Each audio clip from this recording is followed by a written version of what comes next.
कुछ कंफ्यूजन थे उसको दूर करने के लिए आना पड़ा। न्यू रजिस्ट्रेशन पे क्लिक करेंगे, आई बटन में लिंक दिया है, कैसे अकाउंट क्रिएट करना है बताया गया है वहाँ पे। फिर लॉगिन कर लेना है। यहाँ से लॉगिन करने के बाद आपसे आपकी पर्सनल डिटेल मांगी जाएगी, आप पर्सनल डिटेल एंटर कर लेंगे। फिर यहाँ पे लिखा हुआ आएगा HNB Garhwal university, have you study in any college affiliated under the Garhwal university. अगर आप गढ़वाल यूनिवर्सिटी के अंडर किसी भी कॉलेज में पढ़ रहे हैं तो आपको यहाँ पर यस करना है, अदरवाइज आपको यहाँ पे नो रखना है। अगर आप इसको यस करेंगे तो नीचे ये ऑप्शंस इनेबल हो जाते हैं। यहाँ पर आपको पहले नंबर पे पूछा जाता है रजिस्ट्रेशन नंबर। आपका रजिस्ट्रेशन नंबर वही होगा जो आपका एनरोलमेंट नंबर है। आप अपनी मार्कशीट देख लीजिए पुरानी, या अपना एडमिट कार्ड देखिए, उसमें आपका एनरोलमेंट नंबर लिखा होगा, वही आपका रजिस्ट्रेशन नंबर होगा। आगे आपको अपने कॉलेज का नाम लिखना है जहाँ पे आप पढ़ रहे हैं, उसके आगे आपको अपना प्रोग्राम लिखना है जो आप कर रहे हैं। नीचे आपको ईयर ऑफ रजिस्ट्रेशन, जिस साल आपने रजिस्ट्रेशन किया था आपको वो साल यहाँ पर सिलेक्ट करना है, जिस भी साल आपने रजिस्ट्रेशन किया होगा, और आगे बढ़ जाना है। अदर डिटेल में आएगा, अदर डिटेल में आपसे जो पूछेगा आप फिल कर दीजिएगा। उसके बाद आपसे डॉक्यूमेंट अपलोड करने के लिए कहा जाएगा। आप किसी भी स्थिति में फॉर्म भर रहे हैं तो आपसे ये 4 ऑप्शंस मांगे जाएंगे, photo, signature, character certificate, migration certificate. देखिए फोटो आप अपनी अपलोड कर दीजिए, सिग्नेचर आप अपना अपलोड कर दीजिए। उसके साइज के बारे में मैंने बताया है पिछली वीडियो में, आई बटन में उसका लिंक है। कैरेक्टर सर्टिफिकेट और माइग्रेशन, इसके बारे में मैंने अभी एक वीडियो बना के डाली है, उसमें साफ लिखा हुआ है कि इन दोनों की अभी आवश्यकता नहीं है, दोनों ऑप्शनल है। आप चाहें तो अगर आपके पास है तो अपलोड कर दीजिए, अगर आपके पास नहीं है तो अपलोड मत कीजिए। जो उत्तराखंड बोर्ड के स्टूडेंट हैं उनके पास अभी मार्कशीट भी नहीं है, वो अपियरिंग में है, वो भी फिल कर सकते हैं फॉर्म। वो अपियर का ऑप्शन करके फॉर्म फिल कर देंगे। HNB यूनिवर्सिटी में पढ़ रहे हैं, उनके पास कैरेक्टर सर्टिफिकेट नहीं है, माइग्रेशन नहीं है, क्योंकि उनके पास माइग्रेशन होगी ही नहीं, उनकी ऑलरेडी यूनिवर्सिटी में ही डिपॉजिट है। तो आप इन दोनों ऑप्शन को छोड़ दीजिए और यहाँ से आगे बढ़ जाइए। जब आप ये सब सबमिट कर देंगे तो आपसे आपकी प्रोफाइल सेव करने के लिए कहा जाएगा। आपको अपनी प्रोफाइल सबमिट करनी होगी। जैसे आप प्रोफाइल सबमिट करेंगे उसके बाद आपकी स्क्रीन पर एक मैसेज आएगा। वो मैसेज ये है कि अगर आप उसको एग्री करके ओके कर देंगे तो उसके बाद आप अपनी पर्सनल डिटेल, अदर डिटेल और अपलोड वाला जो सेक्शन है उसको एडिट नहीं कर पाएंगे। आपका एड्रेस गलत हो गया है, आपने कोई इन्फॉर्मेशन गलत डाल दी है, तो आप अपना फॉर्म एडिट नहीं कर पाएंगे अगर आपने सबमिट प्रोफाइल अपने कर दी है। तो सोच समझ के कीजिएगा। अगर गलती हो गई है तो फिर आप नया अकाउंट क्रिएट कीजिएगा। उसके लिए मोबाइल नंबर पुराना ही चल जाएगा, लेकिन ईमेल आईडी आपको दूसरी डालनी होगी। चलिए हम अपनी प्रोफाइल सबमिट करते हैं। सबमिट करने के बाद आपसे इस तरीके का ऑप्शन आपके सामने आ जाएगा। यहाँ पर आपसे अप्लाई नाउ का ऑप्शन आएगा। अप्लाई नाउ पर आपको क्लिक करना होगा और यहाँ पर आपसे प्रोग्राम का सिलेक्शन करवाया जाएगा। आप अपना प्रोग्राम का सिलेक्शन कीजिए। आप MA करना चाह रहे हैं, जो भी करना चाह रहे हैं सिलेक्ट कीजिए। कैंपस को ध्यान से सिलेक्ट कीजिएगा जिस कैंपस में करना चाह रहे हैं। ऑप्शंस आएंगे आपके पास कि आप किस कैंपस में एडमिशन लेना चाह रहे हैं। उसके बाद आपको वो आपकी पर्सनल डिटेल दिखा देगा। जब आप नेक्स्ट करेंगे जो भी आपने फिल किया होगा वो सब कुछ आपको दिखा देगा। नेक्स्ट उसके बाद आपसे आपकी हाई स्कूल की, इंटर की डिटेल मांगी जाएगी। हाई स्कूल की डिटेल आप भरेंगे, किस साल आपने पास किया हाई स्कूल, इन्फॉर्मेशन भरिएगा। नीचे ऑप्शंस आएगा 12th का, आपको 12th का भरना है। उसमें आपसे पूछा जाएगा क्या आपने ये मैथमेटिक्स के साथ किया है, यस या नो। यस है तो यस कीजिएगा, नहीं तो नो कर दीजिएगा। उसके बाद आपसे पूछा जाएगा अगर आपने पोस्ट ग्रेजुएट के लिए अप्लाई किया है तो वो आपसे ग्रेजुएशन के बारे में पूछेगा। देखिए यहाँ पर थोड़ा ध्यान रखिए, आप जब आपसे ग्रेजुएशन के लिए पूछेगा तो या तो आप अपियर कर रहे होंगे या आप पास कर चुके होंगे। अगर आपका अपियरिंग है तो आप यहाँ पर अपियरिंग का ही ऑप्शन सेलेक्ट कीजिएगा कि आप अपियरिंग में है, पास नहीं है। अपियरिंग का सिलेक्ट कीजिए। उसके बाद आपको अपना ईयर लिखना है, अपने सब्जेक्ट वगैरह लिखने हैं। और यहाँ पे आपसे पूछा जा रहा है have you passed appearing graduation with honours. यदि आप ऑनर्स के साथ करें तो यस करेंगे, नीचे आपसे सब्जेक्ट पूछा जाएगा, नहीं तो आप इसको नो कर दीजिएगा। अगर आप यहाँ पर पास करेंगे तो पास करने पर भी आपके सामने ये ऑप्शन सेव ही रहेंगे। यहाँ पे पूछा गया है ग्रेजुएशन नेम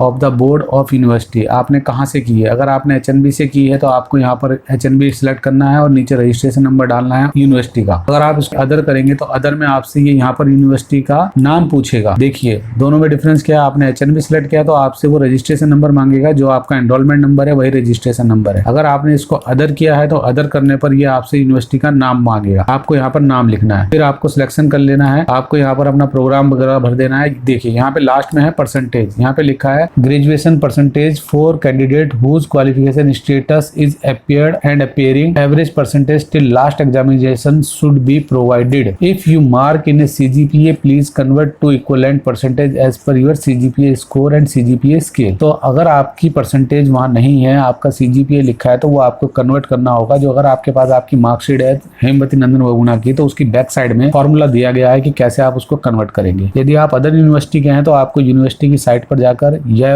आपकी मार्कशीट पर देखना होगा कि वहां पर क्या फॉर्मूला है। उस फॉर्मूले से आप इसको कन्वर्ट करेंगे। आप इसको 10th 12th CBSE के फॉर्मूले से कन्वर्ट मत कीजिएगा। HNB का जो फॉर्मूला है वो मैं आपको लिंक दे दूंगा, वहां पे क्लिक करके आप देख सकते हैं उसका क्या फॉर्मूला है। परसेंटेज आप डाल देंगे, सेव एंड नेक्स्ट कीजिएगा, आगे बढ़ जाइए। ये कंफ्यूजन कंफ्यूजन है जिनको मैं दूर कर रहा हूँ आपके, यही मेन कंफ्यूजन थे आपके। इससे आगे बढ़ते हैं। आगे बढ़ने के बाद यहाँ पर आपकी सारी डिटेल आ जाएगी, आप इसको नेक्स्ट कर दीजिएगा। नेक्स्ट करने के बाद अब आपसे यहाँ पे पूछा जाता है कि आप हॉस्टल लेना चाहते हैं या नहीं, जो आपको करना है वो कीजिएगा। आगे बढ़ जाइए, यहाँ पर अपडेट कर दीजिएगा। देखिए उसके बाद आपके सामने ये ऑप्शंस आ जाएंगे। फोटो आपने ऑलरेडी अपलोड कर दिया होगा, सिग्नेचर आपने पहले अपलोड कर दिया था जब आपने प्रोफाइल सबमिट करी है। उसके बाद आपसे पूछा गया है 10th और 12th की मार्कशीट के लिए। देखिए कंफ्यूजन नंबर 1, यहाँ पर बच्चे जो पूछ रहे हैं, जो सीबीएसई बोर्ड के जो स्टूडेंट हैं, उनकी ज्यादातर जो मार्कशीट होती है उस पर लिखा होता है मार्कशीट कम सर्टिफिकेट। उनकी वो एक ही मार्कशीट है, वही सर्टिफिकेट है, वही मार्कशीट है, उनको वही अपलोड करनी है सिंगल, उनका उसी से काम हो जाएगा। जो उत्तराखंड बोर्ड के स्टूडेंट हैं उनकी हो सकता है, जो पुराने रहे हैं उनकी मार्कशीट अलग आती थी और सनत अलग आती थी, जिसको हम सर्टिफिकेट बोलते हैं, सनत को। तो जिन स्टूडेंट की मार्कशीट और सनत अलग अलग है, सर्टिफिकेट अलग अलग है, उनको दोनों को स्कैन करना है और एक फाइल बनानी है और उसको पीडीएफ में यहाँ पर अपलोड कर देना है। सेम 12th के लिए करना है आपको। सीबीएसई बोर्ड के लिए आप अपनी मार्कशीट रीड कर लीजिएगा, उनके ऊपर लिखा होता है मार्कशीट कम सर्टिफिकेट। अगर लिखा है तो आपको एक ही सर्टिफिकेट डालना है, दूसरा नहीं डालना है। जिनके पास 2 सर्टिफिकेट हैं 10th के या 12th के, उनको यहाँ पर अपलोड करना है। अब उसके बाद देखिए नीचे देखिए लिखा हुआ आ गया हेमवती नंदन बहुगुणा गढ़वाल यूनिवर्सिटी, क्योंकि हम सिलेक्ट करके आए थे पीछे से, तो इन्होंने यहाँ पर हमसे पूछा है for candidate whose qualification status is appearing all the marksheet till the last examination, यानी कि लास्ट एग्जामिनेशन तक आपकी जितनी भी मार्कशीट रही है सेमेस्टर वाइज, वो आपको सारी लेनी है, उनकी आपको स्कैन करना है, उनका एक पीडीएफ बनाना है सबका, और वो सिंगल फाइल अपलोड कर देनी है। देखिए कंफ्यूजन मत रखिएगा बिल्कुल भी अपने दिमाग में, आपको अपनी सारी मार्कशीट स्कैन करनी है, उनकी एक सिंगल पीडीएफ बनानी है और उनको अपलोड कर देना है। कॉलेज लिविंग सर्टिफिकेट होता है, ये भी आपको अपलोड करना होगा। उसके बाद आप आगे बढ़ सकते हैं, अपनी